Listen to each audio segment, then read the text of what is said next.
আসসালামু আলাইকুম। ভাইজারেক্সের পক্ষ থেকে আপনাদের সবাইকে স্বাগতম জানাচ্ছি টেকনিক্যাল এসইওর আজকের এই পর্বে।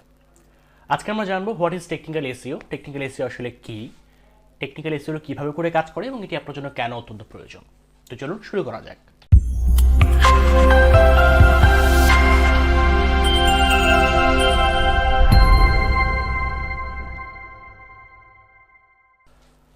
সর্বপ্রথমে আমরা জানা দরকার টেকনিক্যাল এসইও জিনিসটা আসলে কি। টেকনিক্যাল এসইও এই শব্দটি এসইও ইন্ডাস্ট্রিতে খুব একটা নতুন একটা শব্দ হিসেবে আমরা ধরতে পারি। এটি খুব পুরনো কোনো শব্দ নয়। টেকনিক্যাল এসইওকে মূলত আগে অন পেজ এসইওর একটি পার্ট হিসেবে ধরা হতো, বাট বর্তমানে এসইওর বিস্তৃতি এবং এটির ব্যাপ্তি অনেক বড় হওয়ার কারণে বিভিন্ন এসইও এক্সপার্ট এবং অনেক বড় বড় এসইও অপটিমাইজাররা বা সার্চ ইঞ্জিন অপটিমাইজাররা টেকনিক্যাল এসইওকে একটি আলাদা নামে সংজ্ঞায়িত করেছেন, যেটি এখন বর্তমানে অন পেজ এসইও থেকে আমরা আলাদা হিসেবে চিন্তা করে থাকি। টেকনিক্যাল এসইও হচ্ছে আপনার পুরো ওয়েবসাইটের ওভারঅল একটি এসইওর অপটিমাইজেশন, যেটির মধ্যে রয়েছে crawling, indexing, rendering, website architecture সহ আর অন্যান্য বিভিন্ন বিষয়াবলী। সর্বপ্রথম আসি আপনার ওয়েবসাইটের সাইট আর্কিটেকচার এবং ন্যাভিগেশন বার নিয়ে কিছু কথাবার্তা। আপনার ওয়েবসাইটের মধ্যে যে সাইট আর্কিটেকচারটি আপনি ব্যবহার করছেন সেটি যেন অত্যন্ত ফ্ল্যাট এবং অর্গানাইজড হয়, এই ব্যাপারটি মাথায় রাখাটা অত্যন্ত গুরুত্বপূর্ণ। আপনার ওয়েবসাইটের সাইট আর্কিটেকচারটা যদি সুন্দর না হয়, সেটি যেমন আপনার এসইওতে খুব একটা ভালো বুস্ট আনতে পারবে না বা খুব একটা ভালো র্যাঙ্কিংয়ে সহায়তা করবে না, অন্যদিকে সেটি আপনার ইন্ডেক্সিং ইস্যুতে কিছুটা প্রবলেম ক্রিয়েট করতে পারে। দ্বিতীয়ত, আপনার ইউআরএল স্ট্রাকচারটি যেন অবশ্যই কনসিস্টেন্ট সেম থাকে।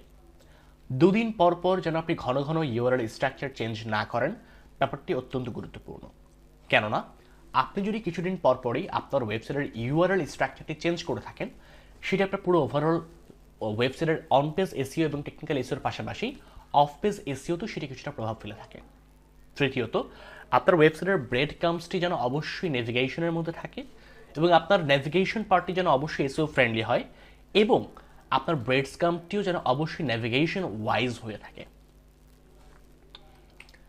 আপনার ওয়েবসাইটের ক্রাউলিং, রেন্ডারিং এবং ইন্ডেক্সিং এই ব্যাপারগুলো যেন অত্যন্ত স্মার্টলি হ্যান্ডে আপনি এগুলোকে কন্ট্রোল করতে পারেন। আপনার ওয়েবসাইটের মধ্যে ইন্ডেক্সিং ইস্যুগুলো যেন খুব একটা গুরুতর ব্যাপার হয়ে না ওঠে।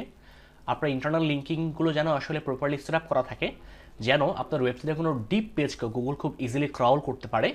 আপনার প্রত্যেকটা পেজ আপনার এক্সএমএল সাইট ম্যাপে যেন ইনক্লুড করা থাকে এবং যদি কোনো কারণে আপনার কোনো একটা পেজকে গুগলের ক্রাউলার নিজস্ব থেকে বা নিজ থেকে যদি আসলে ইন্ডেক্সিং করতে না পারে বা ক্রাউলিং করতে না পারে, সেক্ষেত্রে যেন আপনি অবশ্যই গুগল সার্চ কনসোলের ইউআরএল ইন্সপেকশনের মাধ্যমে গুগলকে ম্যানুয়ালি রিকোয়েস্ট করতে পারেন আপনার এই পেজটিকে ইন্ডেক্স করার জন্য।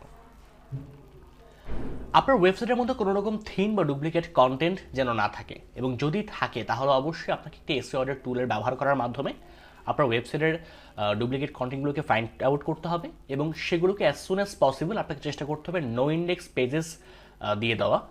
কারণ হয় সেগুলোকে আপনি নো ইন্ডেক্স পেজ দিয়ে সেগুলোকে আপনি গুগলের চোখ থেকে সরিয়ে দেন, আপনার গুগলের ক্রাউলার যেন সেগুলোকে ক্রাউলিং করতে না পারে, এবং সবচেয়ে বেটার হচ্ছে আপনি যদি সেগুলোকে রিমুভ করে দিতে পারেন বা ট্র্যাশ করে দিতে পারেন।